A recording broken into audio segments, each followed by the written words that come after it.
In this video, I'm going to show you how to grout this tiled shower and how to install the shower head, the shower handle, and caulk around the shower pan. And this is part 5 of a 5-part series. So in part 4, I showed you how to install the mosaic tile and the bullnose trim. And in this part, we're going to finish the whole thing. And if you're new to this channel, my name's Josh. This channel is all about building your own house, saving a ton of money. So be sure to subscribe, ring that bell so you get a notification every time I release a new video, and hammer that like button for me. That's all I ask in return for making this video. So we got a lot to do today, so let's get started. Before I begin the grouting, I must first remove the tile leveling system, and I showed you in previous videos on how to do this. You just take a rubber mallet and smack the leveling system and it'll pop it right off. So it's really brittle plastic, and you want to save these wedges because we're going to reuse them in the next tiled shower. So we're going to go ahead and do that first and remove all this blue painter's tape that I showed you installing it in the last video with the bullnose trim. So we're going to clean this all up.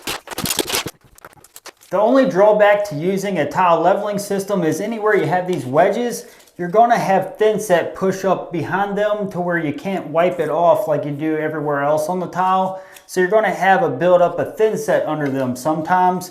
So the best tool I found to remove the thin set out of that joint and also any thin set that's on the tile is a razor scraper. So let me show you how I get it out between the tiles. The very first thing I do is just scrape off the bulk of that thin set.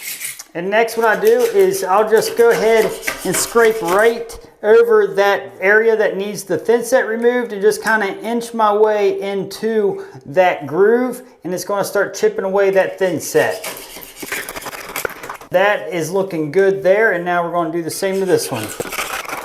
That looks really good, and always double check to make sure there's no high spots sticking up. Another important note to using a scraper on the tile like you see me doing is be careful not to keep going and hit into the other tile, because this is made of metal and this can chip the tile. So be careful not to just jam it right up into the other tiles. The next thing I gotta do is wipe the whole shower down using a damp sponge in a clean bucket of water.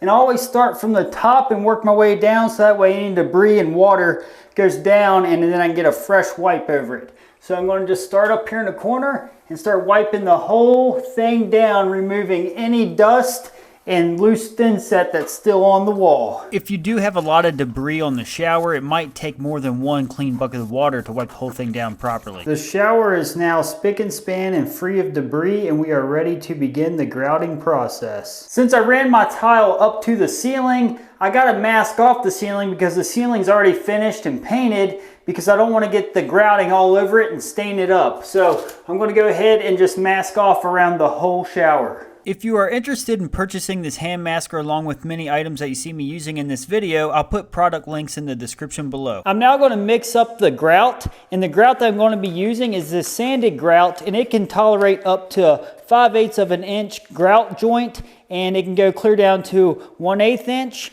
And now you're going to need unsanded grout for some mosaics, but the mosaic that I have installed in this shower can tolerate sanded grout. So I'm going to have a clean bucket here that I'm going to mix it in, and then some clean water, a 1/2 inch drill with a mixing blade. And you don't need this big of a setup to mix up this grout, but this is what I got because this is what I use to mix up my thin set too. So I already have it handy, ready to go. So now I'm just going to put the desired amount of grout into this clean bucket and mix it up appropriately.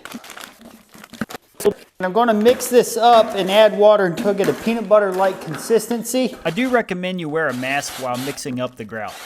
That's about the consistency I want. And now I'm going to mix this up for about 3 to 5 minutes. After I have this mixed up well, I'm going to let it set for 5 minutes. I'm now just going to remix the grout for about 3 minutes. All right, the tool that I'm going to be using is called a rubber float. And this is going to be used to apply the grout to the wall. And just so you're aware, the way I do it is only if I'm going to be doing large tiles. These 24-inch tiles are going to be done using the technique I'm about to show you. Now, if there's a bunch of small subway tiles, I do it a little bit different, but let me explain. So what I'm going to do first is just grab a little bit of the grout out of the bucket. And now I'm just going to force it into the grout joint like so. And the reason why I like to do this for the 24-inch tiles instead of just taking the grout and smearing it all over the tile like that is because the grout joints are pretty far apart from each other, as you can see, compared to if there was a bunch of little tiles, then taking it and smearing it up the wall like that would make way more sense.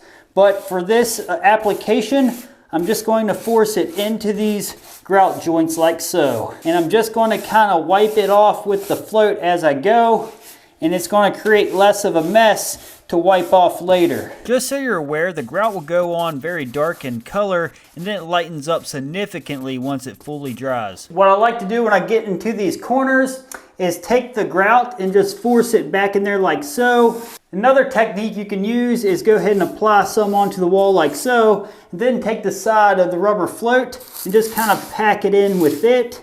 But if you just want to use the edge of the rubber float like that, it's fine as well. So whatever technique works for you, just as long as we completely fill the grout joints and it's in there packed tight. Just so you know, many grout manufacturers do produce a silicone caulk that matches every color that they make. Now, a lot of people will silicone these corners, but I usually just use the grout. I like to finish the bullnose using grout as well. So you do it just like you do the grout on the tile, other than you're going to just pack it right in here behind the edge of this bullnose, and then we're going to wipe it off just like we did on the shower walls. Another option you have here is just use simple latex caulk and paint up to that bullnose. Okay, I've been applying the grout for about 45 minutes, and now I need to stop and wipe off what I can, because you don't want this stuff setting up too long, because then it's really hard to wipe off. So what I got here is a clean sponge and a clean bucket of water, and all we got to do is get our sponge damp. You don't want it soaking wet, because it's going to make the joints look watered down, and you don't want that. So what we got to do is just get a damp sponge and wipe in one direction. You try not to wipe down the joints or into the joint like that, because you'll wipe the grout out of the joint. You don't want to do that. So you want to kind of go across the joint like so. So as you can see, it's wiping off the excess and it's giving it a nice finish.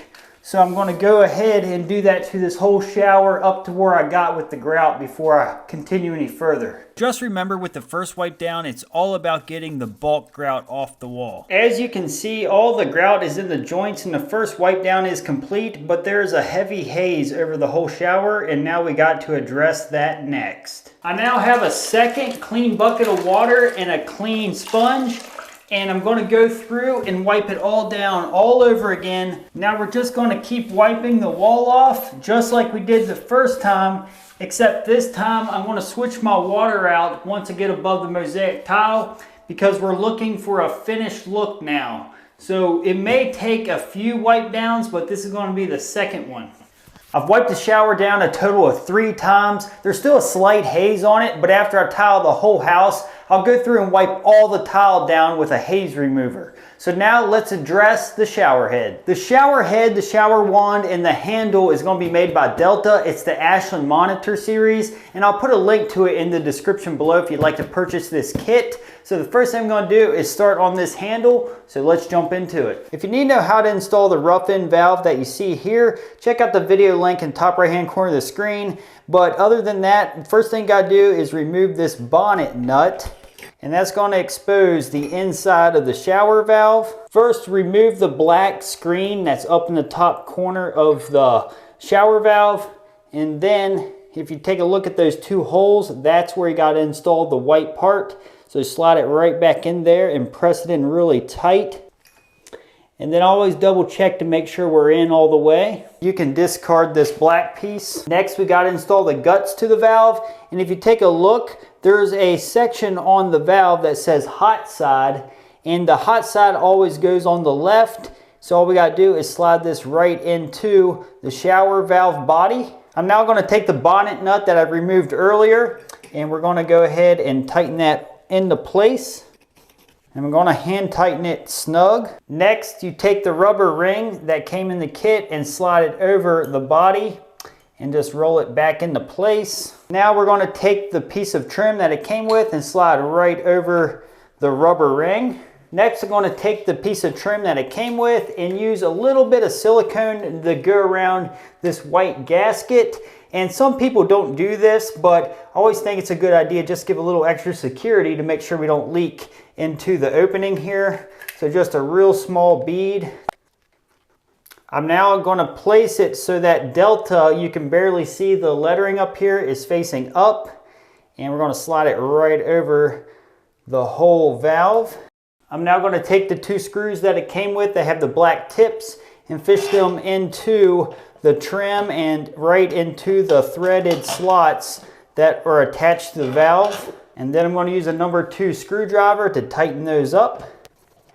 And you want to tighten these up to where it's snug. You don't want to tighten them up to where it bends the metal trim kit too much. Next, I'm going to install the handle, and there's little notches inside of here, and one of these notches is going to have to line up with this notch. And since we are in the on position, we're going to slide it over to where the handle is lined up with the on the trim. And next, we're going to take this piece that it came with, and there's a hot and cold on it, as you can see right here. And now we're going to put the hot and cold right in the center of this notch. Now, all this is going to have to get adjusted after I turn the water on, but for now, I'm just going to go ahead and place this roughly about where it's going to need to be. So just FYI, the water's not on in this house yet. And then next, we're going to take this piece, and it's kind of the same idea. We're going to slide it in over it to where this part is overlapping that notch as well. And next, we're going to take this number 2 screw that's going to slide right into the whole works, and we're going to tighten that up. And after you got that snugged up well, next I'm going to install the second handle that it came with. This is to adjust the hot and cold, and this is to adjust the volume, so off and on. So this, if you take a look here, this clip on this side is going to slide into this groove, and this is going to clip down here, so it's going to go on something like this. So this part just snaps on and off. And now, again, we got to adjust all this after our water's on. I'm now going to install the shower head. So first thing I'm going to do is remove this test plug that I had installed when I pressure tested the system. Next, I'm going to take the arm that came with the kit, and the part here that does not have the black paint on it, I'm actually going to use that to go into the wall. You can put it either way, but to me it makes more sense to have it extended out from the wall like this. So before I put Teff tape or pipe dope on it, I'm going to put the trim over it because you can't get this on after the fact. So we're going to slide it over it like so. I'm now going to take Teff tape and go around the threads going clockwise. So like so. I'm going to go around about 5 or 6 times. For extra security, I'm just going to put a little pipe dope along with it, just because we're back in the wall and you won't be able to see if it's leaking or not. So it's really important to get it as secure as possible. And now I'm going to fish it back into the hole and thread it into that drop here. And we're going to keep turning until we have the arm square with the wall. I'm now going to install this part of the shower head. You're just going to put just a little bit of Teff tape around this, and you can probably get away without Teff tape because there is a rubber seal inside of here. So I'm just going to go ahead and thread this on. I'm now going to take the hose that it came with for the shower wand, and I'm going to take this side of the hose and tighten it onto this threaded connection here. And I'm just going to hand tighten this as well. I'm now going to take the shower wand and I'm going to thread it into the other side of the hose. And hand tighten that as well. And then we're going to clip it in and we're good to go. And just so you're aware, on this side is how you turn to switch from the shower head to shower wand or both. So that's where you'd make all those adjustments. I'm now going to show you how to silicone around the shower pan, but before I do that, I'm going to remove the masking off the ceiling and off the shower pan itself and clean up the shower pan really nice. When you remove the masking, be sure not to pull too hard on the tape because it can pull the paint off the drywall. I wiped the shower pan down and it's very clean. So the next thing I'm going to do is just grab my caulk gun with 100% silicone caulk in it. And always cut the tip off at about a 45-degree angle so that way you can slide it in and push in the caulking as you go. and I have a damp rag. And the reason why I use a damp rag is I use this to clean my finger and swipe across the silicone before it sets up. And I have a dry rag, and this is just going to be used to remove any dust and debris that might be in the way before I caulk. So let's go down into this corner and start caulking. I'm first going to take my dry rag and I'm going to wipe the area that I'm going to be caulking first. And now I'm going to take my caulk gun with the silicone in it, and we're going to go ahead and slide it right back into the corner tight. And I'm just going to keep filling up the crack with caulking until it gets to be where it's flush with the tile. So something like this. When it comes to using a caulk gun in general, an important tip is to be sure to keep the caulk gun moving. You don't want to sit in one spot too long. I'm now going to go ahead and just get my finger nice and damp and clean. And then I'm just going to tuck the caulking in with my finger and just swipe on an angle. And it's going to just smooth out that caulking. And as you can see, we got a nice seal around the tile and shower pan, so I'm just going to use that same technique and go around the whole shower. If you have stuck with me throughout this whole series and see me install this whole tiled shower, I wanted to say thank you, but there is one more thing I got to tile to complete this bathroom yet. If you need to know how I'm going to install this bathroom floor tile, check out this video. It'll help you out.